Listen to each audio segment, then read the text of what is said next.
Detroit, Michigan, woke beneath a pale autumn sky as Daniel Brooks lifted the garage door before sunrise. The single dad rubbed sleep from his eyes and looked toward the corner, where his battered 1967 Mustang waited beneath a dusty tarp.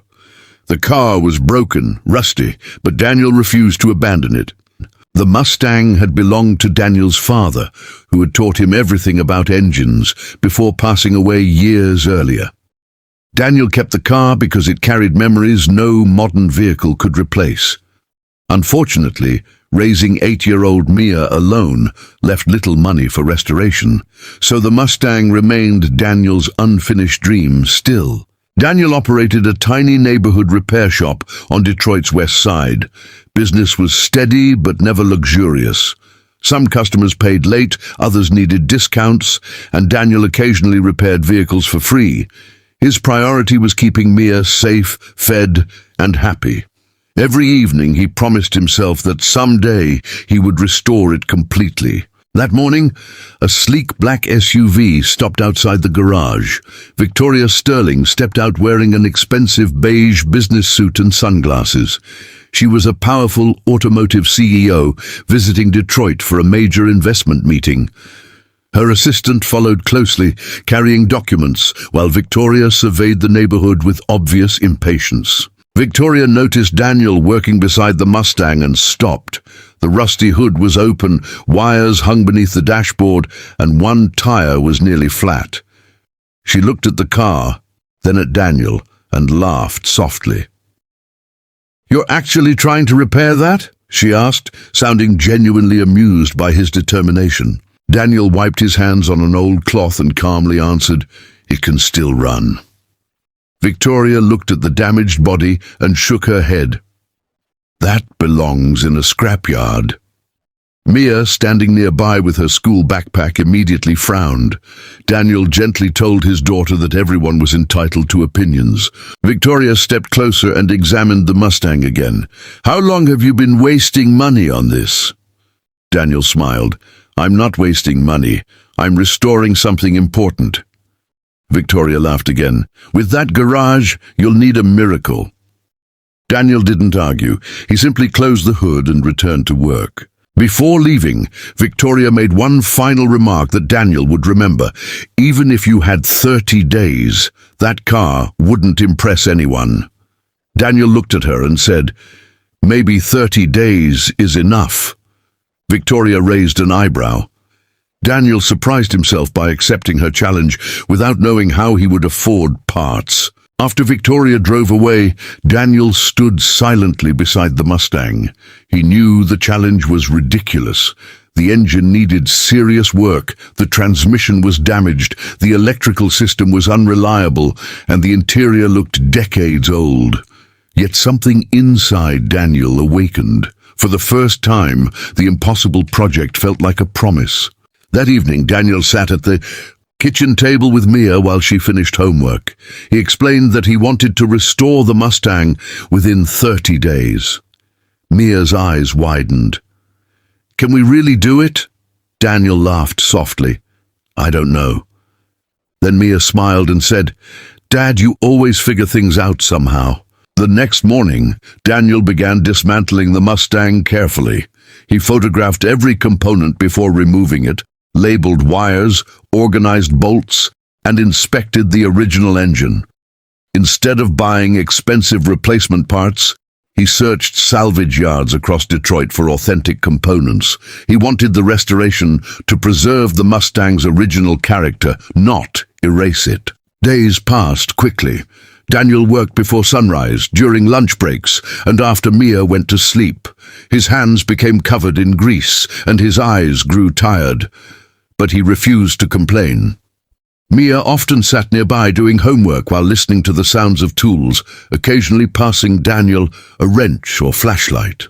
On the 10th day, Daniel discovered serious corrosion beneath the engine mounts.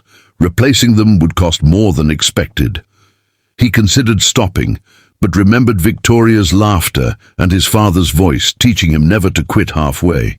Daniel found a local metalworker willing to help and designed replacement mounts himself. By the 20th day, the Mustang finally began looking alive.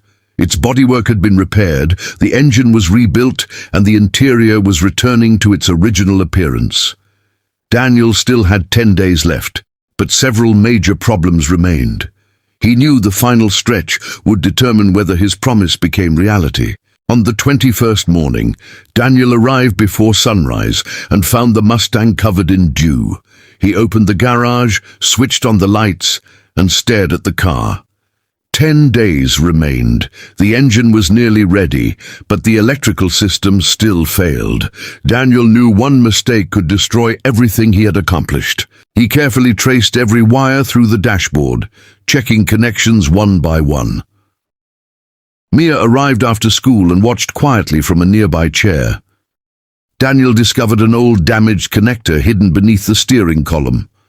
It looked insignificant, but replacing it suddenly restored power to several systems that had remained completely dead. By the 23rd day, Daniel finally turned the ignition.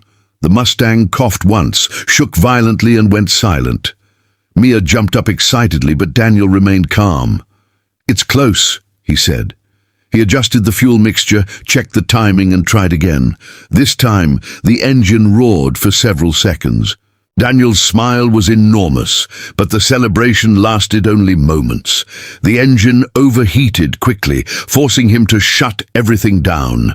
A damaged cooling component was responsible. Daniel searched parts suppliers throughout Michigan, but the original piece was unavailable. He finally found one in Ohio and drove overnight to collect it. On day 26, Daniel installed the replacement component and tested the Mustang again. The engine ran smoothly for nearly an hour. He checked the gauges repeatedly, listening for unusual sounds. Nothing seemed wrong. For the first time, Daniel believed the impossible restoration might actually happen before Victoria's 30-day challenge expired. The remaining days were spent making the Mustang beautiful. Daniel carefully polished the original chrome, restored the faded interior, repaired the leather seats, and repainted damaged sections without hiding the car's history. Mia helped clean the dashboard and placed a small photograph of Daniel's father inside the glove compartment. On the 29th evening, Daniel stood outside the garage and stared at the finished Mustang. It looked extraordinary. The deep classic paint reflected the streetlights, while the polished chrome gleamed beneath the garage entrance. Daniel placed his hand against the roof and whispered, "Dad, I hope you would like this." The next morning was day 30.